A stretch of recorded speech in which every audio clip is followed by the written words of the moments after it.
every time I think of 9/11. I see burning flesh dripping off the bones of Iraqi children in Fallujah. Now Gaza. I tend to memorialize the forgotten, the eclipsing collateral damage of our unpunished crimes, and maybe it's because I'm a numbers guy. Because if I had $1 for every time an Iraqi died since 2003, I'd be a millionaire. And don't get me wrong, sometimes I don't know who to hate more, the governments in the West or the politicians in the East who sell their souls quicker than the oil they export, straw men who use Palestine as a tool to line their pockets and don't give a nickel to their people, quisling governments who stitch mouths shut for a check from Washington and APEC. How can you be their prototypical anti-Semite if you're signing peace accords to oppress your own people?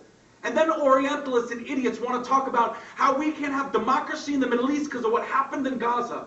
A Hamas boogeyman wrapped in democratic elections, Rahm Emanuel wants to educate me and my people about democracy gone wrong. Why doesn't he try implementing one in Israel first, instead of bowing down to terrorists like his father and the IDF, lauding a third-rate racist European society that's imploding quicker than its moral standing in the world, enlightened, like 1950s Afrikaners and slave traders.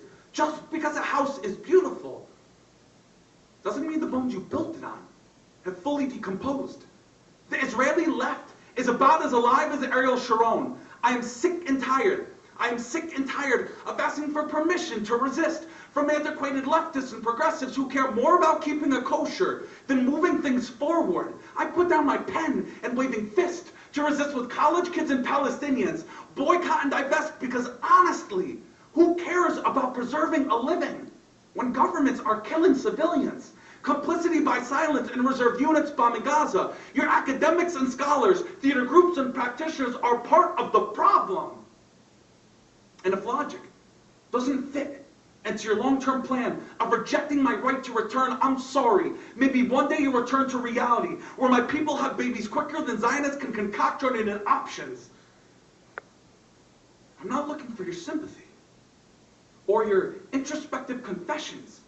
Won't sit on my hands until they lose oxygen, like the people of Balada and Rafah vote for Barack Obama and pretend that his 22 days of silence was golden, while emaciated children starved to death, surrounded by their parents' corpses. This can't be America the Beautiful. A criminal with a few positive attributes doesn't alleviate genocide. Bombing Afghanistan, Pakistan, and Iraq, it doesn't make you historic. It makes you as blind and bloodthirsty as the white men that came before you. Apathetic hipsters now excited about a president who broke history, but not poverty, occupation, or corporate interests. I'd rather proudly walk through the graveyards of peace accords and failed dialogue sessions than keep seeing my people just as occupied or third-class citizens. We are the gavel that'll slam down like a verdict. I'm not waiting for Israel, America, the Supreme Court to approve it. We'll boycott Leviathan, Ahava, and your apartheid companies. We're taking back the right of return and keys to a country because we never asked you to go back to Europe or sit in open-air prisons. I'm not asking for your advice. I'm explaining the decision. You can stay here with us, but only as equals. It's not that you're Israeli. It's that you're wrong. That's why I fight for my people.